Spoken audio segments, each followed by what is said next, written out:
This time we're trying to remove the fuel pump, and hopefully you already know how to remove the seat. To remove the seat bottom, you pull this clip here out this way.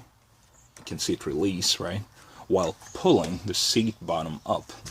And you do the same thing onto the other side. You can see the other white thing over there. Somewhere there. And you'll be able to pull your seat up. Then it kind of hooks to the other side there. So pull it up on the front, pull it out. If that makes sense. Anyway, back to this fuel pump. So you've got these over here.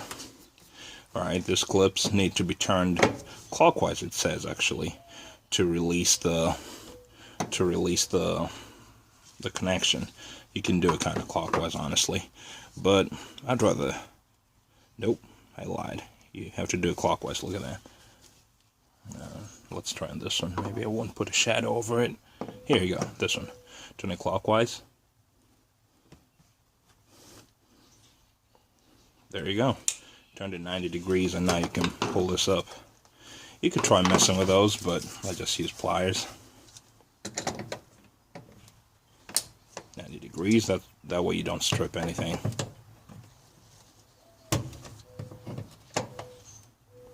Or rather, your chances of stripping stuff are limited, greatly reduced. Alright, so that's that. Then, remove this grommet here. Then go ahead and pull this cover.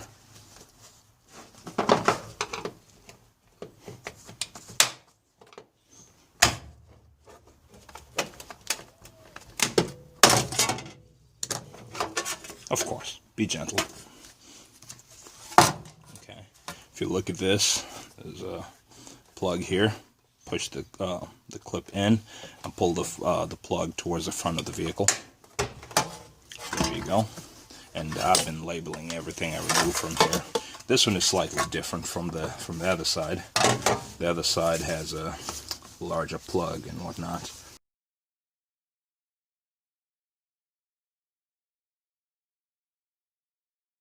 You have 6 of these. It would do you good, and it would be sensible to wipe this thing.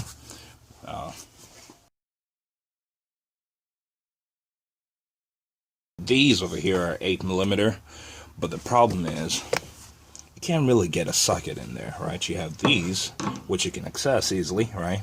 But then the front two can barely get my screwdriver in there, so I'm just going to use a Phillips head screwdriver with a good tip.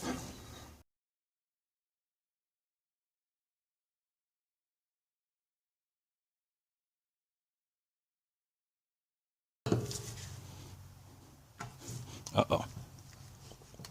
That's a tough one.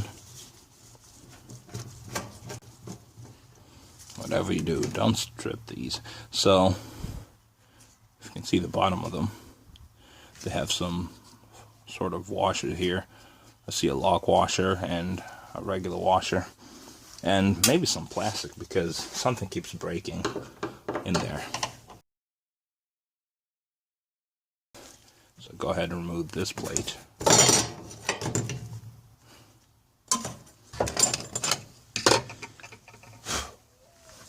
And then this one.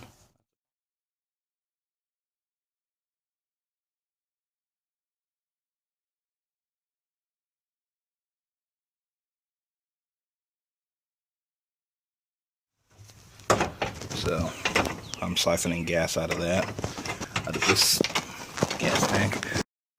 As I was saying earlier, there's a tube there, and that tube is what crosses over to the other side, to the right side of where the pump is, and then the pump in turn pumps it to the engine.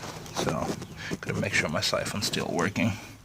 It's a pretty good amount of gas in here, and so when you siphon the M35, M45, for whatever reason, if you do that, and you choose to go a different way, a safer way than puncturing the tank, you have to do it on both sides. So I'll go to the other side now. So this is the business end of the siphoning process, and I'll try to push this pump back in there to demonstrate exactly what goes on. So when you put it in, you have to feed in the float first. When putting it in, this is what I'm going to do. You have this tube that it's got to make sense. It's a crossover tube. Goes in here. There's a gap in here. You just have to wiggle it. It's got ribs or irrigations, whatever you want to call it. So look at this side. There's a ridge in here on the pump body. So you feed that tube over there. Then and it goes. It's pretty easy to go back in. But as you can see, it's got a little bit of spring, so I'll push it down. And I'll show why you have the springiness there. Then here's the cap. Alright, I scratch it up to show what side is front and what's back. Oh, look at all that dust. Right? Then just screw it down. And so this is how the plug connects to it. Or this is how the hose connects to it. Right? Just push it in, pretty easy. And let's get a little closer on that. On the way out, what I was saying is you just squeeze the ends like that and pull it out. Quick connect, pretty easy. Then you have a wiring harness that I already removed. Looks like a mass airflow sensor one, doesn't it? Squeeze this and pull it back. It goes to the other side. So again, there you go. Push it in to click. I know I'm jumping between installation and removal, but I didn't think it would be that different. So squeeze this and pull it off to the driver's side of the car. There you go.